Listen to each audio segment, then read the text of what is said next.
Petugas unit Reskrim Polres Ogan Ilir berhasil mengamankan 1 dari 3 pelaku pencurian ternak kambing milik warga dengan modus menggunakan mobil jenis minibus. Inilah tersangka Aini, 48 tahun, warga Jalan PSI Lautan Lorong Nur, Kecamatan Ilir Barat 32 Ilir, Palembang. Ditangkap petugas unit Reskrim Polsek Ogan Ilir karena melakukan pencurian 2 ekor kambing milik warga di Desa Sira Pulau Klip, Kecamatan Rantau Alai, Ogan Ilir.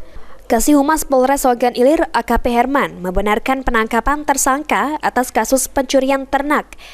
Dalam aksinya, tersangka ditemani 2 rekannya yang masih dalam pengejaran polisi. Untuk kambing hasil curian oleh para tersangka dimasukkan ke dalam mobil yang dikendarai oleh para tersangka. Guna mempertanggungjawabkan perbuatannya, tersangka yang dijerat dengan pasal 363 KUHP, ancaman hukuman di atas 5 tahun penjara, harus mendekam di balik jeruji besi Polres Ogan Ilir. Ahmad Romawi, PAL TV.